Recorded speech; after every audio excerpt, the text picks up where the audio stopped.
jonaraɗo wi wo in arabtum ko on jiɗi onon waadira an tardiu nde muyni nintoɗon awladakum ɓiɓɓe mon marafi'a ko muyninoɓe wonɓe gayral walidani taw wona jinnaɓe jiɗinnoɓe ɓe wala juna aleykum ne kadi bakkat ala e muɗum ida sallamtum so on jebbiɗi so on totti ma ataytum so jogot on tottude ko lagunna fewde e rewɓe ɓe e jenari bil ma'ruf moƴƴiri jamiji no yooɗiri ka fiidi nasko e wajidi daɗɗi an mbama a yiɗi ɓinguel ma hokkuma muynoɗo muynama taw wona yii amdan kalayma yumma wawa kalaɗi jinno kaare muynanani jinno kaare muynanani wayno wande ɓe muynam sa yoɓi mbasi fo ala en wattaqullaha joggi noon ko an defoto wattaqullaha ɓe allah faalamu gandono annallaha allah de bima tamaluna kala ko ɗon golla basirum ko jiyo jonoraɗo i walladina ɓe itawaffona ɓene paatine ɓen noon ko ɓene paato tan ko yamutuna ɗuɗo hippa suura tan noon ɗum fiyataniri wiyeɓe kono ko ɓene paato min kum e moɗon wa yadharuna eɓe ɗacca aswajan sohnaɓe ɓe tarabbasna ɓe sohnaɓe ɓe pando ɓewɗisihinna to banggue koye ɗumen no garetede arba'ata asuri lebɗinayi wa asran e balɗe sappo yiɗe neɗɗo maayi o yetti jomɗiɗi walla fittiɗo ɓeɗe jooɗo lebɗinayi balɗe sappo koɓe ɗeɗi yo arba'ata asuri wa asran min allah yaali to banggue jammaji jam yo ardi kala ko mum lebɗinayi e jammaji sappo non yimɓe ko lebɗinayi e balɗe sappo yimɓe lebbina e balɗe sappo ɗe ñande sappo so nangue musiɗo ko yaltiren yimɓe ko lebbina e jammaji sappo ɗi ñande masalan sappo nde so nangue muti ko jooɗoto ha jamma o fajiri ɓeera o yawta yimɓe lebbina e balɗe sappo ɗe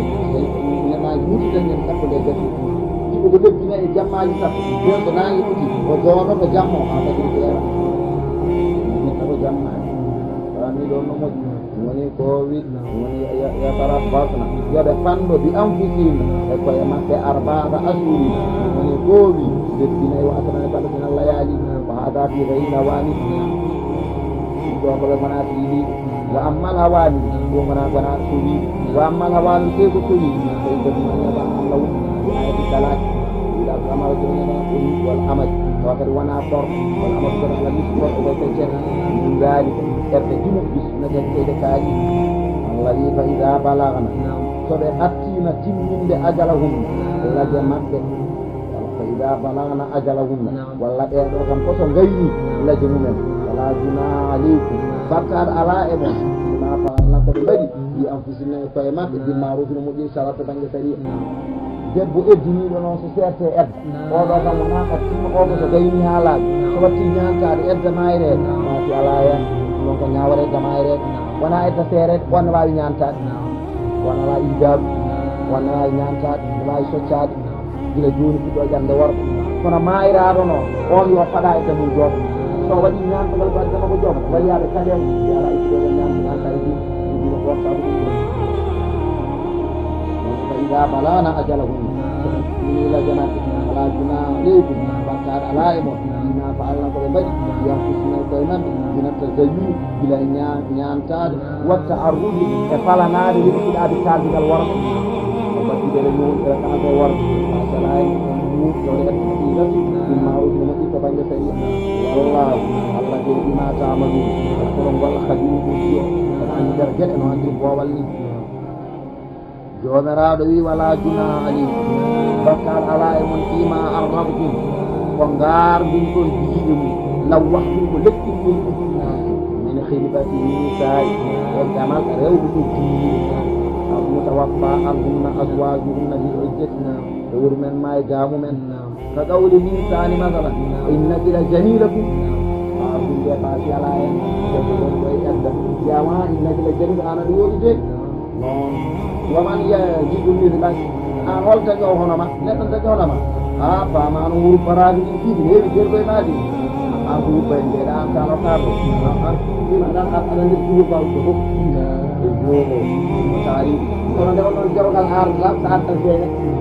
ɗum ɗo tawi aɗa saari ɗum kawɗa ɗum ɗo fuɗini gorko moɗo jellifa a debbo wona debbo ma aɗa haala ɗi dayraji ɗum baraɓe ɗin mbi a woma ñojiɗi ɗum a innaki la jamila ɗum ɗumotoɗo jamal mbi ɓuuɗiɓe jarati innaki la jamila ɗum a ɗum ko taari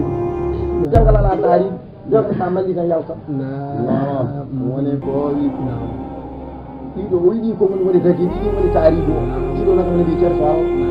non woni ko wi nani ɗon no moƴƴi wala junaha aleykum bakkat ala e mon bima arrabtum bi ko lekki ɗon ɗum ngardan nden ɗum ɗiɗaɗiɗae kamaɗo ɗuɗɗi aw walla ɓetemen ɗum tuuɗɗon wi an kusno koman ala bakkat aɗa hiiɗe debbo ittanoma o debbo salteɗe kamɓe ɗum ala bakkat aɗa o jamano jaman lamɗal alimallahu Allah tawi ene andi annakum onon so tawi ɗum kon joguɓe jangde haɗe jamal Allah ne andi de kala en mayraɗo mon daruji kala en ceeraɗo mon daruji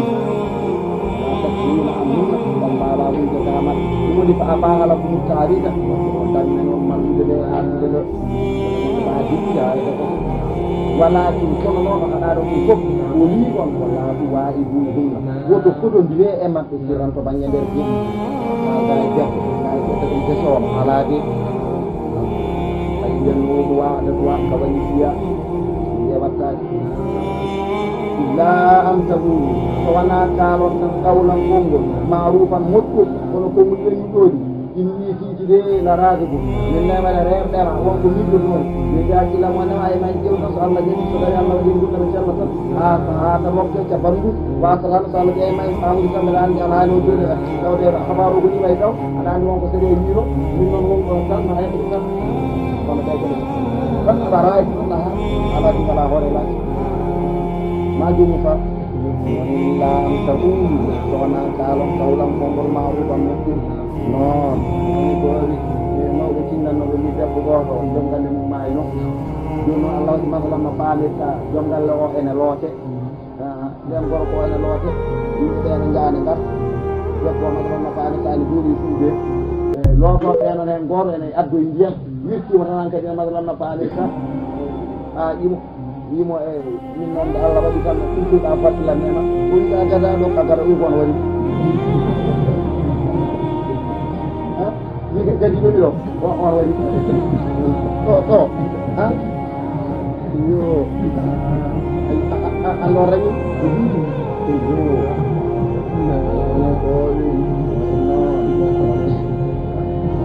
yawaji walakin kono de la tuwahiduhunna sirran ɗindiremaɓe nder de illa an tabulu so wona kalon tan qawlan konngol marufan moƴƴol jomiraɓe wi wala tazimu hata kollite ɗoɗuɗatanikayi jiɗɗe dewgal hatta yablugal kitabu ha edda yetto ajaba ɗum sati mum kono gardi tan noon ɗaccireno so hinde nde reddeke waɗa waɗe ɗum de waɗa waɗe ɗum de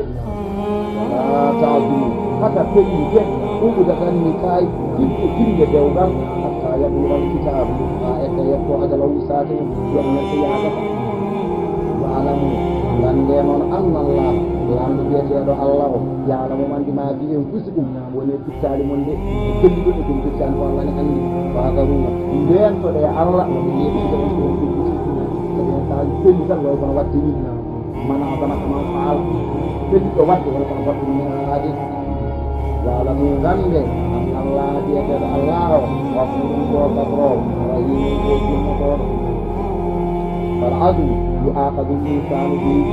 bendal men bene jagiri ɗum khayran kana aw sharran sa feɗiki moƴƴere men taƴay sa waɗana ala jaggire sa feɗiki bonande men taƴay sa waɗana jaggire o gaɗa nogama bawɗum yogay sernaɓe yimi al umuran leti en gueɗe tabra wala sah en jolananen ɗo ɗuɗu فقال مراتب القصد خمس جاجس ذكر فخاطر فحديث النفس فاستمع يليه هم فعزم كلها رفعت والأخير ففيه الأخذ قد وقع مراتب القصد مرتبة ثالثات خمس جزء حاجس صف ذكر ذكالي فخاطر كويتي ميجو حديث النفس يجي بالدم فاستمع يليه هم بيجو فعزم كويتي كلها كان يقول كاتب جافه ولا خير وانا عزمه كتير نما كدوميكا كدوميكا كتانما يقول كمير نابنا ودان كنا يا ولا خير وانا كميكا وفي الأفكار وكان جدا ما رجعتيه ونراد بعلمون غنده أن الله رسول الله كتوهنيكم لا جناح عليكم فقال على من طلقتم النساء seri rawde malam tumas suhunna don don menigirane mabɓe Allah taala suhunna don don gendane mabɓe aw tabri dunahunna walla don don farla maɗiɗe fariqahum farilla non mine kowi sa feewi debbo tawi debbo o magalan no famirta ɗumɓe ɗum menogirani taw o wi erta ala e on debbo non yajuna aleykum nisa soon ceeri rewɓe malam tamassukunna awta ɗino tariqatan wallon to a farlande farilla wona ɗini kaw tabir so serama darlan dinaji heɓata sababu ayɗoɗaɗa edda ala sababu ala non wona ɗum ni kaw tesnet noon so serama ɗaɓalal dinaji wan ettene woodi ko sababuni sababu edda ala ko sababu woodi so wona ɗum ni kaw tabirde noon eddi ka kono sababu tawi إن فارغ تعالى نعم إلا أن يسمي شيئا فيرضى الله فترضى به أو تغريضوا لهن والله ما لم تبد فريضة لا تبد عليكم في الطلاق زمن عدم المسيس والفرد زمن عدم المسيس والفرد على أيمن بإثم ولا مهر توركم تفيدوا كونوا منك أو تسوية وانا الركتين إدي بجوم إدي ini kau tadi tu orang, cuma nak aku malu mak kena jual, kada kena kaya ke Vietnam, tu kena galak. Jadi wamat cium, anda kena kira udah. Ibu nunggu, cuma nak ini kau tadi tu, cuma nak ini kau tadi siara agar lagi nak wan nak kena sebuah alateng, jauh kalau saja macam bakam. Wamat cium, anda kena kira, kalau cuma nak ini kau tadi siara agar lagi nak, uang kena susah jauh ini dak mitat. Wala islam ko ni o mena to yetta o ka wani su sadaji tamti go dala en ani don mo mati uhunna ndak mi kene uhunna mana tamatana bi ala al musiqi ena wadi galo qadruhu qaddimu wala qadaruhu bawdimu wa ala al mubtili ena wadi basu qadruhu qadda martabamu wala qadaruhu qadda bawdimu ya te ko gorko wal martabamu dum ko yeedi jadi kita ada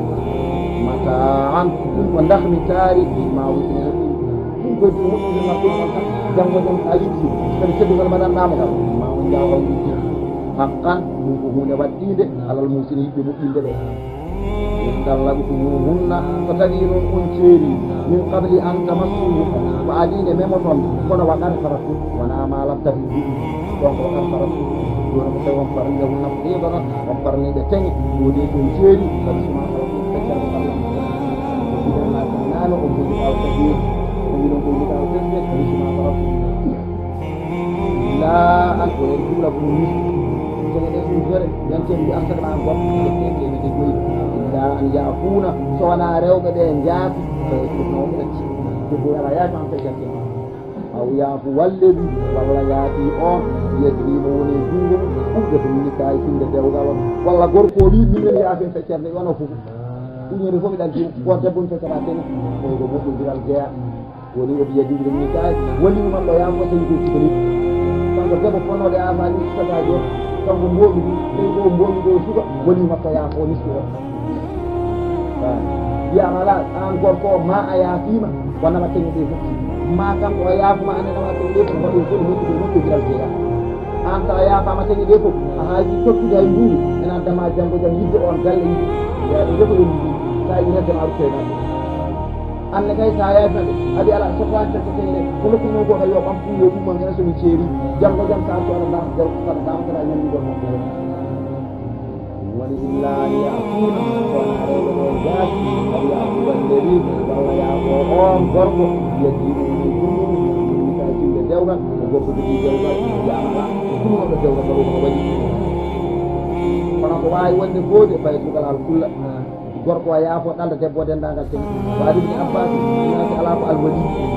yeeɗi wiide ko wali ida attano so debbo naade ma du tan ko teeɗal wala haraji ɗiɗaɗi basala o yaafo no wuti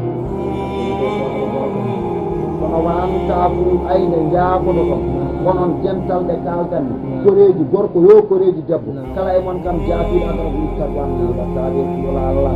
wala taw taw muɗum jejjite alfadna ɓural ɓayna gongal hakkude makko yo ɓurniɗo ɗumko foti woda ɓurniɗo annene masala baɗum ala baɗi ala ko rete jefini anaw ɗum jejjidi tan ko jejjide ɗum no dirde ɓayna makko woɗɗi wiɗo goɗɗo inna allaha Allah jadi ma ta'maluna kala ko don golla ko diri ko jiyo jomana bi hadiru ala salawati dene dele wa salati wusta deno kadi julde subane de dene julde de joy ko tede wa ko majji jeyti no kadi julde subane de ya asu yama ko takusan ali subu yama ko subaka ali zuhru yama ko tisbara wa ghayru ahwalu wa afradaha bi dhikri ko tedi no wali asu badal an fadilatu yawma ko de mummi de de ko di musko kay wotere ngari ko di tere kay wonna abinani kay woni gañade haaju kay woni witu kay woni makma panetta ngal nan abdal ala ko en gori ko dele ko nayi ko ni musu ni ma yaadu shahadatu an la ilaha illallah wa anna muhammadan abduhu wa rasuluhu dum woni diine salatu al juzulu hajju al juzulu ni tawma al juzulu zakat al juzulu salatu wusta o madama tolni tan tan sohla no juulere ta juuli jeega gayi muusla jeega de tan tan gonɗe ba musa jeega de tan wala yo billahi la rabbi allah khalidina wa jantin illa ya mudiina won doftire ko qawli sallallahu alaihi wasallam qur'an wa a'bu ala allah ko qur'an ko taari rawahu ahmad wa ghayruhu وقيل جامع الأنتاجين ولا كان الأنتاجين يعني زيد بن أرقم زيد بن أرقم كنا نتكلم في الصلاة من كالا نو من يقول من كالا حتى نزلت هواي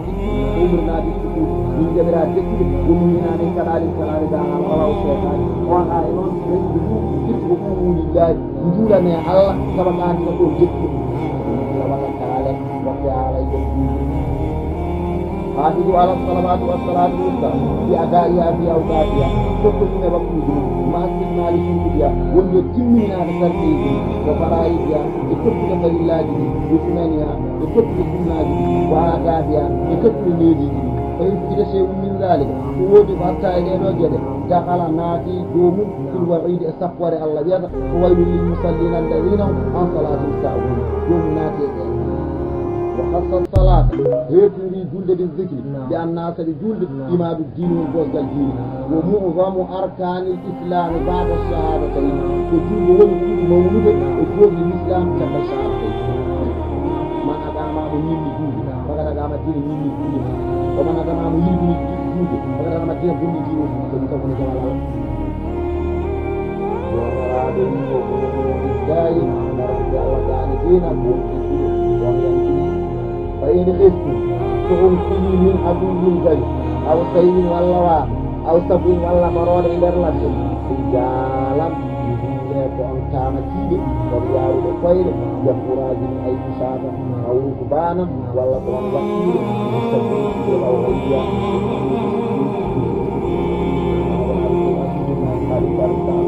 إذا أمنتم kama allamakum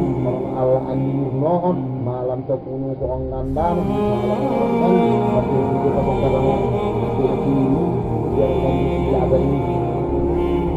jadi Allah wi ɓen noon yima wattona ɓeene faato min kuɓe mooɗo waygamuna aswajan ɓacca sohnaɗumen fayi fof yoɓe mbasiyo wasiya tan wasiyaji walla wasiya fof jangimmen enen aɗe ɗum wasiya ɗum ene wasiya yagol ɗiɗi wawi wonde sohnaɓe maɓɓe he oɗono ɗi mukkirama ha ustayi ɗuñaji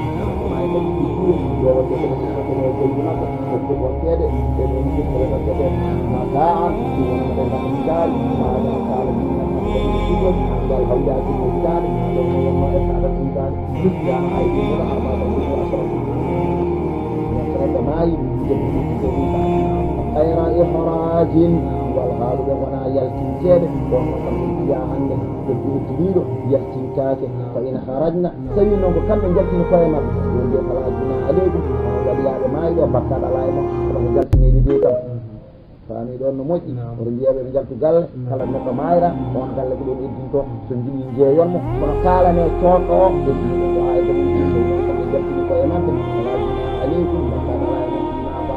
wala ko ɓe mbaɗi on pisinayi koye maɓɓe mawɗum ko anndaɓe banggue séria nata zawi walla sinkade e tarkiɗidade e ɗaccude gontinade walla ɗum koɗaɗi ana kadi en koddama kadi no jooɗaɗo o o yaltiɗo koɗani e sajima wona ñamto mo yahajima kona ronɗaji battaɗo naɗa tujjude ko ceeno noon ko banggue maalik noon raison alanama iraɓe ɗum fof ko nagata sade imama sajini enen to banggue maalik raison alanama iraɓe mayraɗo masque kaji gonnete laasɗuɗo wala no koɗo wala ceeraɗo radio ɓurtanama ko ɗam laha sukuna kono mayraɗo laha sukuna kono wala no koɗo wala wallahu lamɓe allah on azizu e tedduɓe jaaliɗo hakkili yiɗuɗo tarawol golle mum wal wasiyatul mazdura oɗo wasiya mansubatun mbiya woto rabbuɗu hawri fandade hitande caggal mayrede musidɗa waɗi aji arbaɗo saadiqa jominoɗo ɗo gadiɓe jangede tatiɗiɗiɓani tati masalan kono garuɗo arde kono ɗum nusul nde kanko tatiɗi arde oɗo adi momo arde sidnamo gaalisla koɗa nde kadinio ando sahu sama en mom ɗum kabide ne gasɗi de o artiri ayo ha ganda nardaɗo ñamno tenni ale Allah gaati ene wooda seeraɓe mataɗum nakmitari mawɗum koddino mbawka haqqan waɗɗiɓe ala muttaqina Allah taala kala rawu ɗum hayo mansusata mbeɗe yettaɗo ayatan kadi ɗigil aya ɗi sabiqa aya kadi moɗo fi gayrago mo naddaka oɗo aya wona naddaɗore kadalika woni tembe tembe yubayyinullahu lakum Allah ɓe femminana on ayati maali diino muɗum Allah kum mbeɗe jo onon taaji ɗo ɗon paama nde on muttaqina ram karamate a hawa mata ndarani sallallahu alayhi wa sallam babu ta'jibi ta'awinagol ta'aminagol gonnugol e hawinade wa tasmiyatin e yimmude e joynude e tuunude neɗɗo ila ima baada wujudde hettade ko alay tafa sinna mata fiyaka ɗum mata yiɗaɗum mata amittaji ɗum ƴewi yantehi ɗoymu ko alan yantehi ɗum mata gandal ma yettaji gallezina fewɗeɓe harajuni jiyeeri yaltunoɓe galleji men no humta wal haalu kamɓe ulufu koɓe ujunnaji arba'atu nayyi aw thamaniyatun walla jeetati aw asratun walla sappo aw walla wiyama salatuna capan tati aw arba'una walla capan nayyi aw sab'una alfan walla capan ɗiɗiɗiɗinere sa yiyani koɓe jeeɗoɗi moɗe yim yaltunoɓe galleji men hadaral mawti sababu e dujamaji bani israila bani israila arɗamu koleraji ni yaadimi leyɗele mabɓe mata yani ɓeɗo fa qala lahumullah Allah yiɓe muutu maaye fa matuɓe maayi jalteɓe ɗoga maayi Allah mutte maɓɓe maayi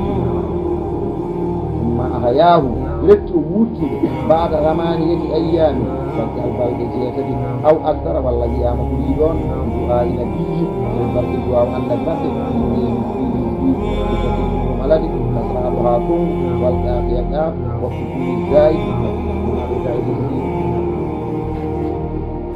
huwa hizqil alkhalifatu sadis kanko woni lomtotata ko fi bani israila e bani إسرائيل بعد موسى شغل موسى بأن موسى نبي الله موسى لما حضرت الوفاة من مايدة أريمة خلف يوشع بن نون الموضوع ما قول قال موسى لفتاه سكت ما قول يوشع بن نون ولمتني فلما حضر الوفاة من مايدة أريوان خلف كالب ولمتني بيته كالب ثم عند موتي كالب أريمايد خلف يزقيل لمتني بيته يزقيل ولم تنايبي باعتبار موسى ولم تتلبيه باعتبار من بعد موسى يسمى ابن الدين كان يزقيل ابن الأجوز دينا لأنه سبكانه جاء وأريد القصر لأجوز المقنين يمكن أي يلقب وموجه مثلا نفامرتا بذل كفل وموجه جم مفرق إن اندر جم مثلا جفان لأنه سبكانه كفل وقدي أي وقع ودني سبقين نبيا كفل جيد النبي من القتل ورد أن بعد كفل جيد جرنا دواره وسلم ورد جولي أنه يزقي لما مر عليه من يجتمع يبدو موتى إن نقول ما وهم موتى إن نقول ما قال يا رب يوم من أولي يوم فوقي يمكن تجمع ما كنت في قومي واليوم يقول دريم يحمدونك بجسمك ويهللونك بإيمانك ويكبرونك بموتك أولي بفبجي فواجي الجيم من تم الجيم غور لا قوم لي من علاجي من علاجي بنا أمير نمون أو الله إليه الله وحي فردم أنقل وندبي أيها الإظام إن الله يأمرك الله يأمر ما ودن أيها الإظام إن الله يأمرك الله يأمرك على قوة يمون أن تجتمعي جنرم فاجتمعت الإظام والله إليه الله وحي فأنقل لي أيها الإظام إن الله يأمرك الله يأمرك أن تكسي من يهبوتين فاكتسك كديدين ثم أمره الله والله يأمر أن يقول لا يوجد إن الله يأمر يجب الله يأمر أن تقومين دارنا فقاموا داري قائلين كفتي داري سبحانك اللهم وبحمدك لا إله إلا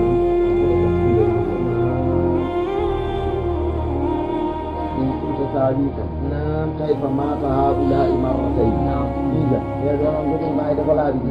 ما يقول يبي كان سلوك نفسه ما قولي تعالى الله يجمع لا يذوقون فيها جميع تايب الموت ما يدهرون إلا الموت الذي يسونا ما يدهرون قلت لما إن الموت قبل استيفاء الأجل ما يقول أدين لجل جسد إما عقوبة فهاج ما ونقل كموت الذين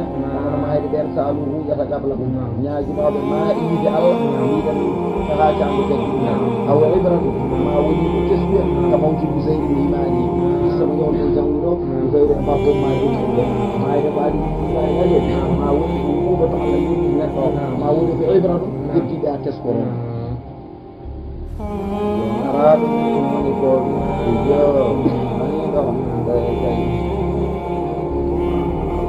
وأين بمثل فعادوا لمثله دهرا دون ولا عليهم أثر الموت بك ما يدنيما لا يلبسون ثوبا إلا آتك الكفن وقرتاب تمدو تنارك ويرك سنكين كذي وما إذا قرنا السكر من كفن تذكرت وقرون سنمون وقرون فوق فصل كسميزا واستمر في أسبالي بالجمع كبه أي عن سوري يجيد أبو بكر سنابي ونرى به إن الله في فضل كوجم كرة العالمين وجمعين بنون الله نمكانين وجمعين إلياء وهؤلاء وجمعين بيضا ولكن كمثل أكثر الناس يجي بيضا لا يشكرون ومكانين إماجي الله الذي ودني بقول كيف والدي بنيالا دي كيف وإن مكانين الله والكسرين ذكر خبر هؤلاء ونفعل على هذه الساجدين تشجيع المؤمنين تسوسن الرجول به على الإسالة والدين بينون مايد فالله سنوا جديدهم تدك مايد زندسا مايد أي بيرو دكينا مايد من الله يموتوا فماتوا تسوسن الرجول به ولذا فسبيلهم أدفع عليه وأرفينا وقتها على عنده كين كامون وقاتلوا في سبيل الله كتير كونوا دين الله واعلموا أن Allah la amdu Allah de sami ko nano ko ngudi mon alimun gando ala haluji mon e jazumu juri yobto man gallebi wali on yuqri dullah mo ena nyamla Allah mo ena nafkana Allah kardan hasanan nyamande moƴƴere wala mon de mon nafkana Allah yesu mum longu taw ko nafgol moƴƴol dum woni nyamdugol Allah man gallebi wala mon yuqri dullah mo ena nyamla Allah mo ena nafkana Allah ismum longu kardan nyamdugol hasanan mo bi an yunfiqa lillahi wa nafkira sabi Allah azza wa jalla taw ko an tibi qalbi da laabal bernde fayudaifuhu Allah sowa ɗum walla fayudaifuhu Allah sowa ɗum walla jangin maɓɓe fayudaifahu saka Allah sowa ɗum lahu wonandemo wal ñamlowo Allah ñamane nde wona sababu fayudaifahu Allah sowa ñamane nde lahu wonande ñamluɗo adaafan sowanɗe kabiratan kewɗe min 20 ila akthara min 700 kama sayati wallahu Allah biyeteɗo Allah o yaɓe birdu omo tama arsuku ga kala mo omo jarribo ɗum o yabsutu omo webtan arsugo mbo haaji omo jarribo ɗum yawo so ene muña o yeso ene manta wo ileyhi ko fewde Allah ɓuri jaɓuna dutte ɗon to laakara o yoɓa on golleji mon noon woni kowi woni kowi